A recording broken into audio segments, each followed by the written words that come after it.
श्री कृष्णम वंदे जगद्गुरु। इदम श्री सद्गुरुवे नमः। वांग्मय नंबर 8।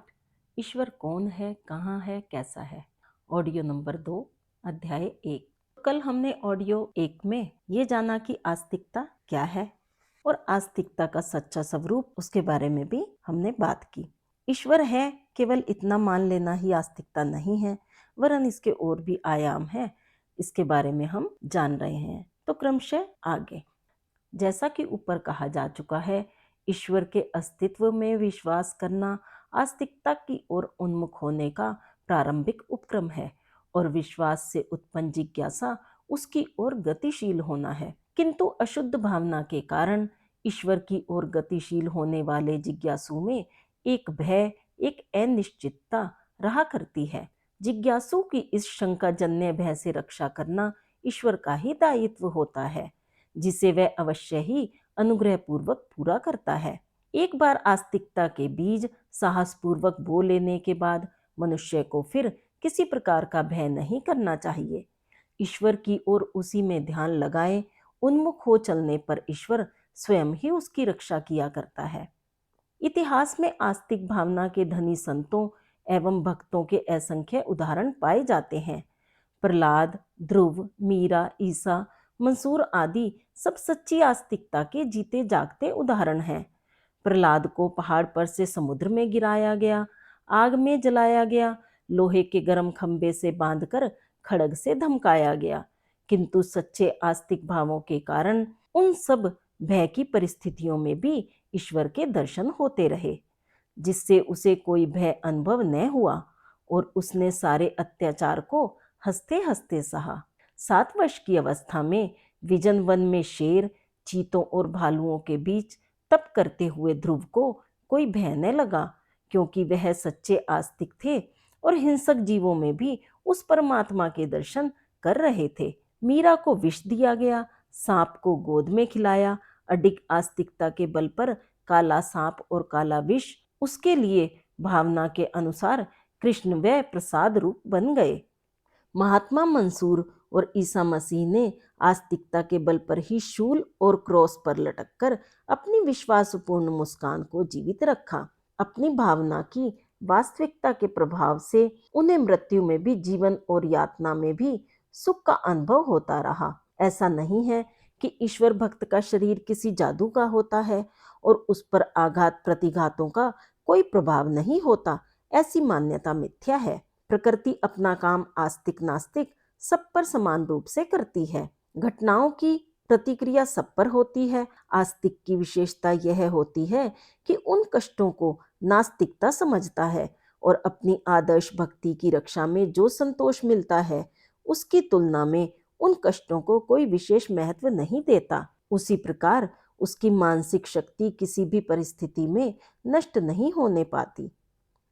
आस्तिकता सच्ची भक्ति, सच्चा जीवन तथा सच्चा धर्म है, जिसे अपनाने से मनुष्य सुख दुख से परे होकर ईश्वर भक्त हो जाता है।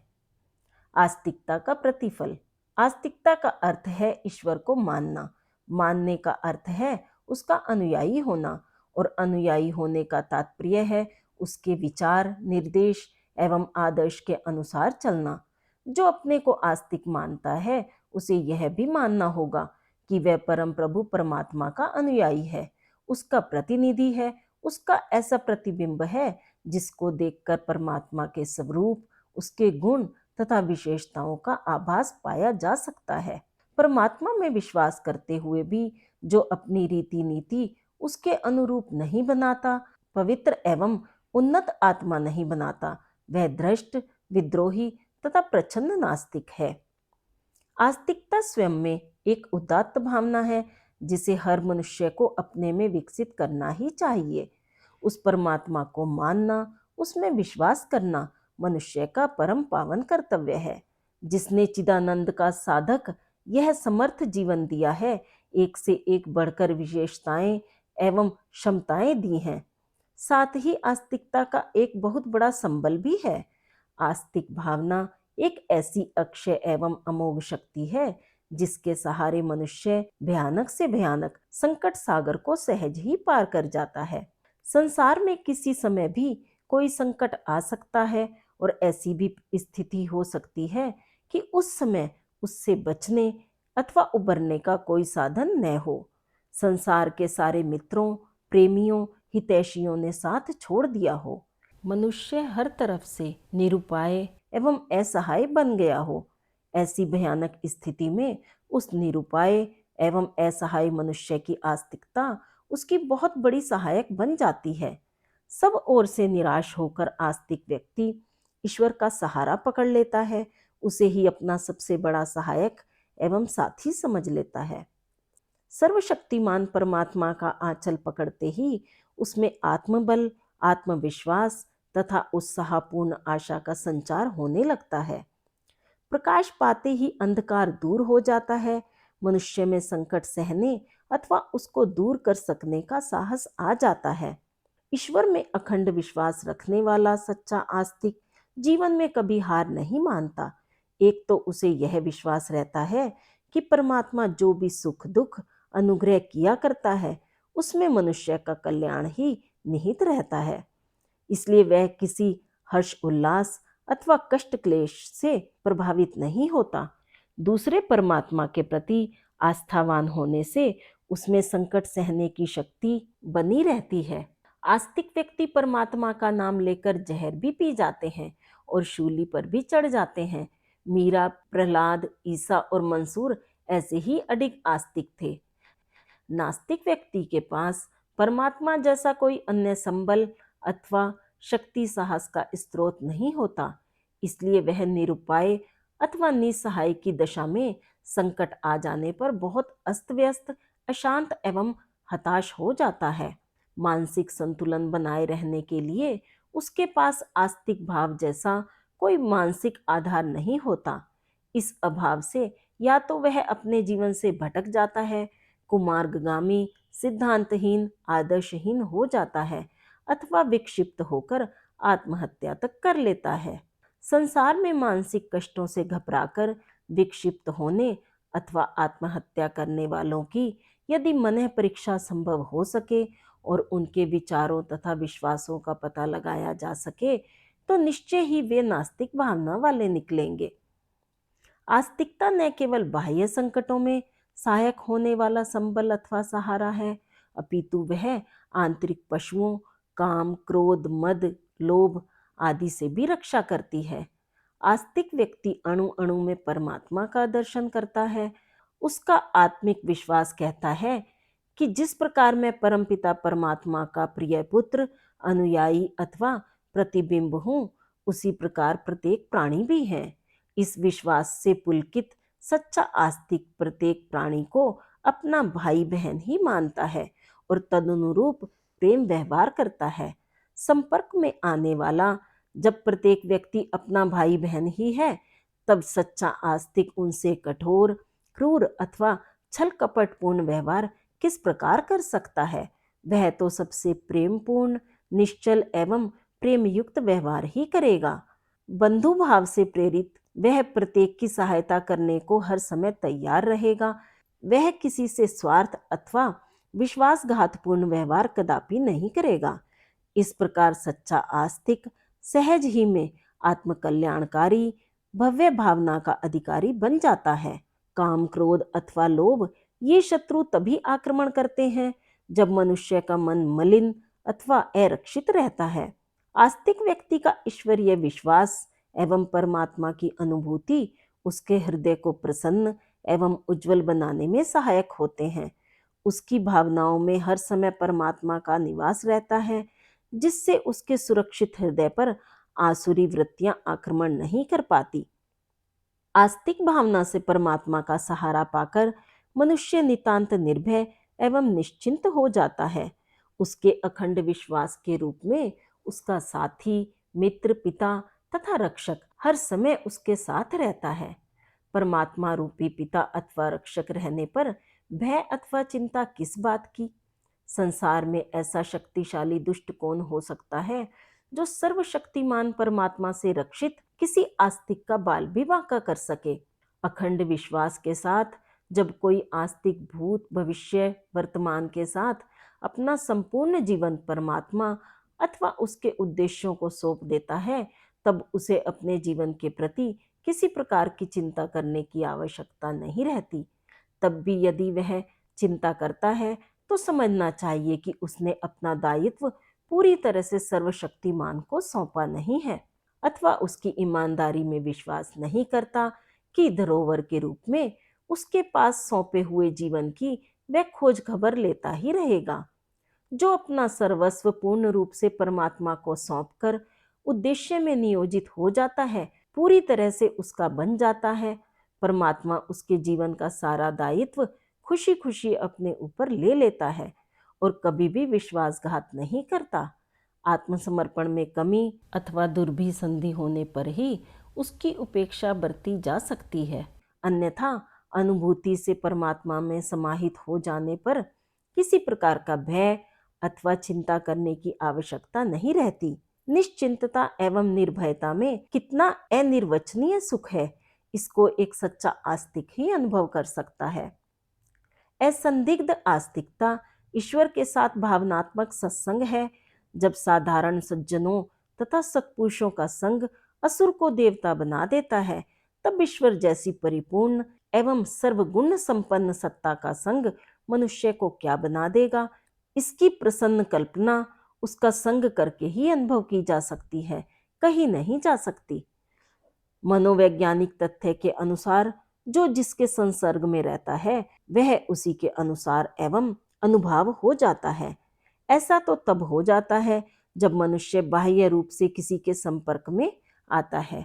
भावनाओं का समावेश होने पर तो यह अनुरूपता और भी अधिक गहरी होकर तद्रूपता में बदल जाती है। जब साधारण लौकिक व्यक्तियों का संसर्ग इस प्रकार प्रतिफलित होता है, तब उस सर्व एवं संपूर्ण श्रेय तथा श्रीमंत सर्वशक्तिमान के संपर्क में आकर सोहम की भावना भूमि के स्तर पर आकर मनुष्य किसी अनिर्वचनीय आत्मकल्प की दिशा में गतिवान हो उठेगा। इसे उस सौभाग्यपूर्ण स्थिति में पहुंचे बिना किस प्रकार बताया जा सकता है। केवल इतना ही कहा जा सकता है कि भृंगी एवं कीट की तरह मनुष्य ईश्वर रूप हो जाएगा। इस कल्पनातीत एवं अंतिम पदवी की प्रदायिनी आस्तिकता को कौन बुद्धिमान अपने अंतर एवं अणु अणु में ओतप्रोत करने का प्रयत्न नहीं करेगा। आस्तिकता सदाचार की जननी है। जो आस्तिक होगा सब में और सब जगह भगवान की उपस्थिति देखेगा। वह किसी दुराचार का साहस नहीं करेगा, सदा सर्वदा ऐसे ही कार्य करने और भावनाएं रखने का प्रयत्न करेगा जो सच्चे आस्तिक ईश्वर के अनुयायी के अनुरूप हों। ईश्वर का निर्देश एवं आदर्श सत्यम शिवम सुंदरम के अतिरिक्त कुछ हो नहीं सकता। प्रेम, सहानुभूति, सहयोग, सत्य तथा सेवा भाव आस्तिक के विशेष गुण हैं।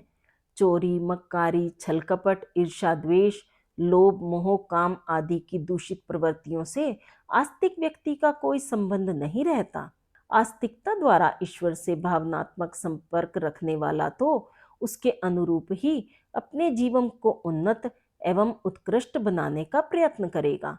आज संसार जिस शांति, व्यवस्था तथा सहयोग भावना की आवश्यकता अनुभव कर रहा है, वह आस्तिकता द्वारा सहज ही प्राप्त हो सकती है।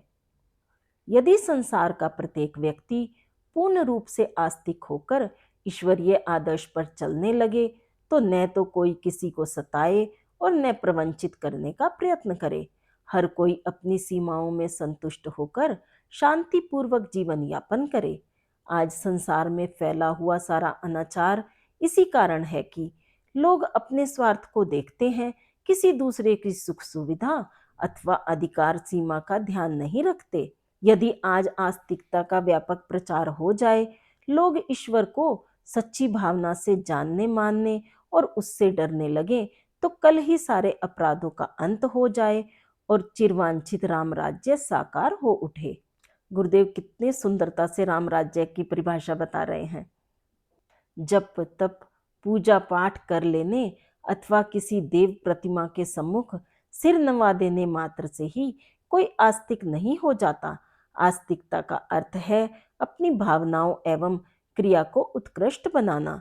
ईश्वर में विश्वास करता हुआ और अपने को आस्तिक घोषित करता हुआ भी जो व्यक्ति सांसारिक तृष्णा वासना का दास बना हुआ है वह आस्तिक नहीं, आडंबरी है।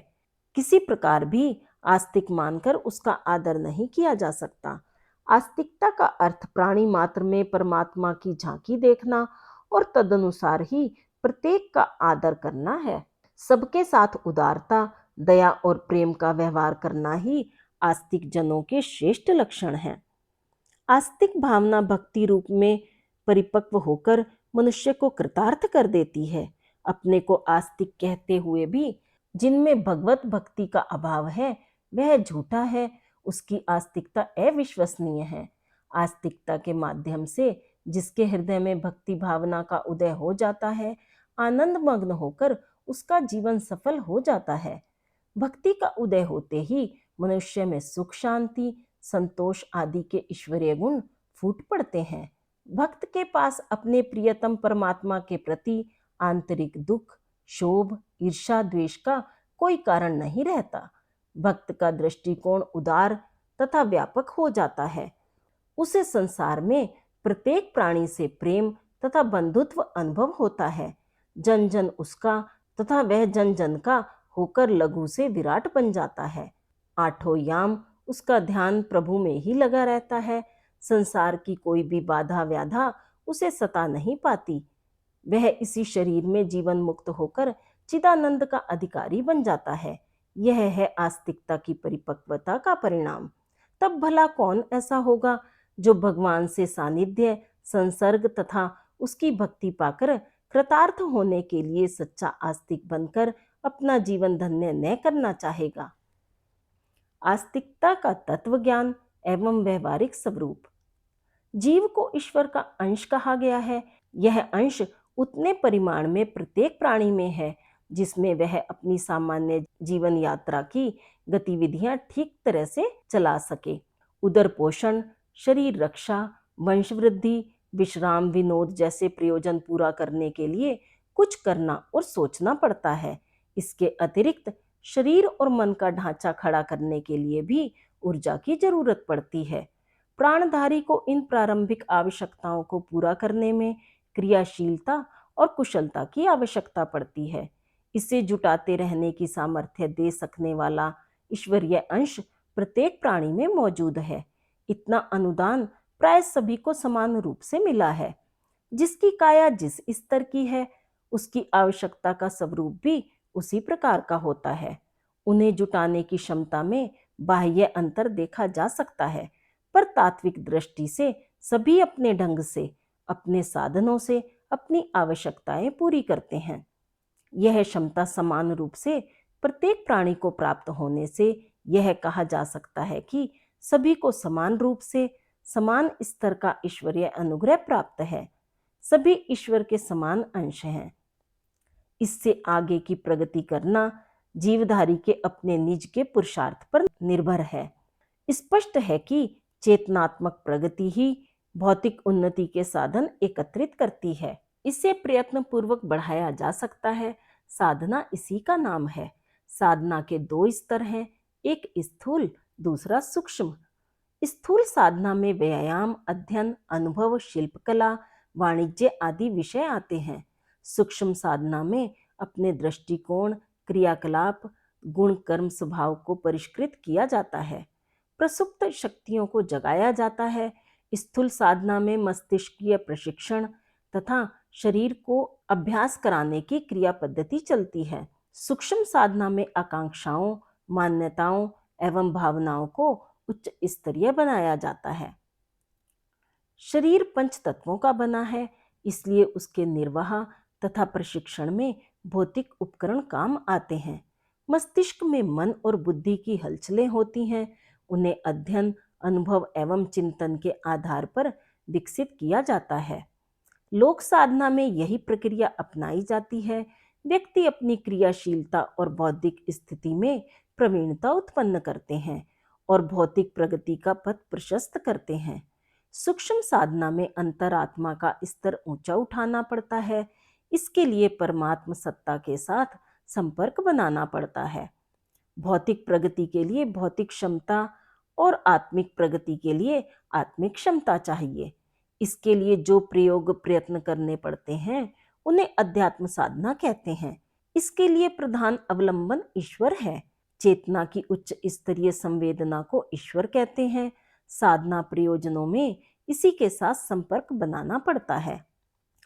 यो समस्त सृष्टि के उत्पादन, अभिवर्धन और परिवर्तन के अगणित क्रियाकलापों में संलग्न ब्रह्मांड व्यापी चेतना का विस्तार और स्वरूप इतना बड़ा है कि उसकी आंशिक जानकारी प्राप्त कर सकना भी सीमित मानवीय बुद्धि के लिए संभव नहीं हो सकता। इसलिए परब्रह्म को अचिंतन्य, अनिर्वचनीय, अगम्य आदि कहा गया है और उसके संदर्भ में की गई समस्त चर्चा विवेचनाओं को नेति नेति कहकर अपूर्ण बताया गया है।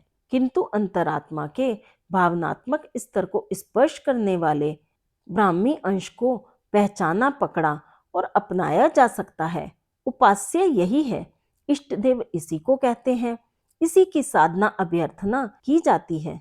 अनुग्रह और वरदान इसी से प्राप्त होते हैं।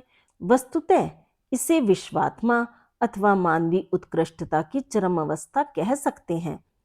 पर ब्रह्म की असंख्य हलचलों में एक यह परमात्म सत्ता तरंग भी है जिसके साथ संपर्क बनाकर मानवीय अंतरात्मा को अपने विकास का अवसर मिलता है।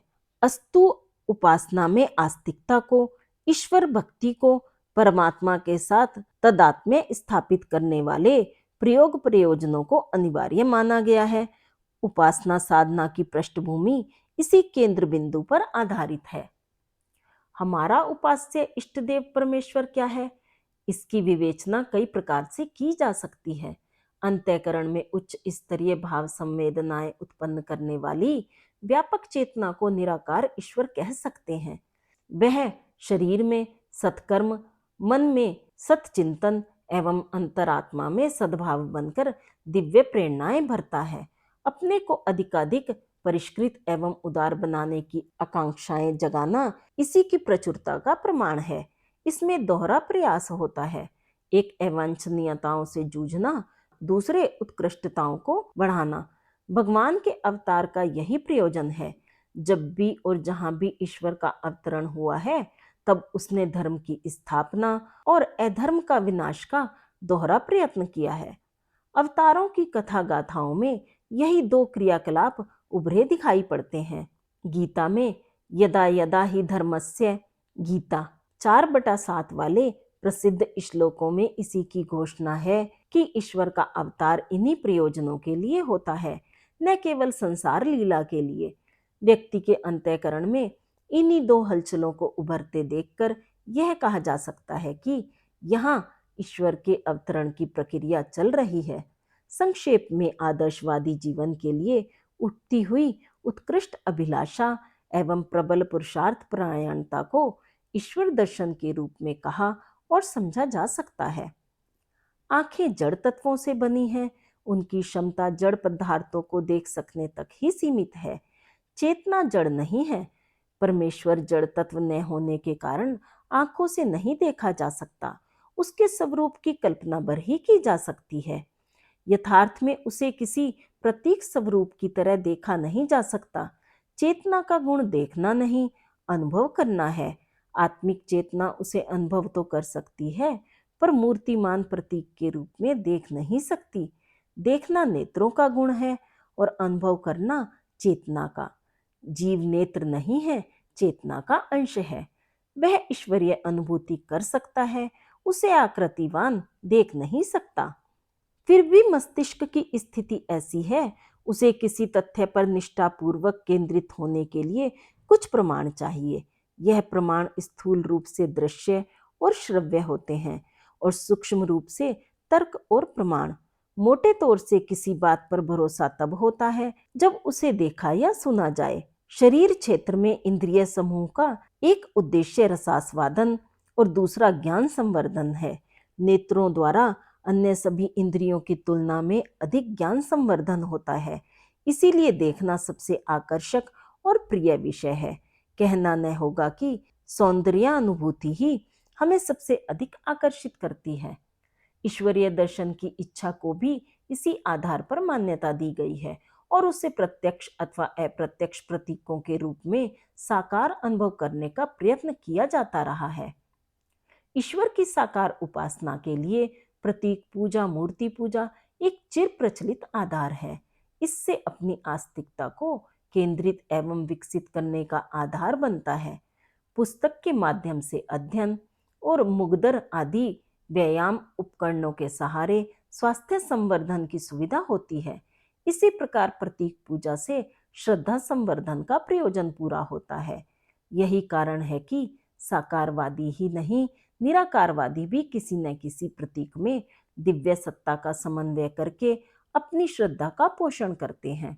ईसाई धर्म में क्रूज, इस्लाम धर्म में काबा, संगे अवसद, पारसी और आर्य समाजियों में अग्नि में दिव्यता का आरोपण किया गया है। अन्य निराकारवादी मत भी ध्यान में प्रकाश ज्योति जैसे प्रतीकों का सहारा लेते हैं। देव मानवों की प्रतीक प्रतिमाएं, समाधियों तथा अपने देश की राष्ट्र ध्वजाएं गहरे सम्मान का केंद्र इसी आधार पर बनी होती हैं। मूर्ति पूजा के पीछे कोई अवांछनीयताएं छिपी बैठी हों तो उन्हें निरस्त किया जाना चाहिए। सिर में जुएं पड़ जाने पर मुंडन कराने या गर्दन काटने की उतावली नहीं करनी चाहिए। प्रतीक पूजा में पूर्ण मानव की कल्पना है। इसे जीवन लक्ष्य का स्वरूप कह सकते हैं। भगवान राम, भगवान कृष्ण आदि को पूर्ण मानव के अवतार रूप में मान्यता दी गई है। इनके प्रतीकों को ध्यान में रखकर अपनी पूर्ण अवस्था का स्वरूप ध्यान में रखा जाना चाहिए और उसके लिए क्रमबद्ध योजना बनाई जानी चाहिए। यहाँ एक बात और भी ध्यान में रखने की है कि ईश्वरीय प्रतिमाओं की आकृति में अंतर रखा जा सकता है, पर उन्हें भिन्न भिन्न नहीं मानना चाहिए। व्यापक ईश्वरीय सत्ता एक है, अलग अलग देवी देवताओं की उसके साथ साझेदारी नहीं है। सूक्ष्म जगत अराजकता का केंद्र नहीं और न वहां सामंत शाहों जैसी इलाकेदारी बटी हुई है। अमुक देवता का लोक या क्षेत्र यह है, अमुक का यह। हर देवता अपने अपने पूजनकर्ता की रखवाली करता है। प्राय ऐसी भ्रमग्रस्त मान्यता लोगों के मस्तिष्क में जमा होती है। देववाद की विशृंखलता इसी से फैली है। यथार्थता इतनी ही है कि एक व्यापक ब्रह्म की विभिन्न दिव्य शक्तियों को देव की संज्ञा दी गई है। सूर्य की 7 किरणों को सविता देवता के रथ में जुते हुए 7 घोड़ों के रूप में चित्रित किया जाता है। यह अलंकार है। वस्तुतः न तो सूर्य का कोई रथ है और न उसमें अपने घोड़ों जैसे कोई प्राणी जुते हैं। देवी देवताओं का पृथक पृथक व्यक्तित्व मानना और अमुक पूजा पाठ के आधार पर उन्हें फुसलाकर वशवर्ती कर लेना, उनसे मनचाहे वरदान पाने की अपेक्षा करना भ्रांत धारणा है।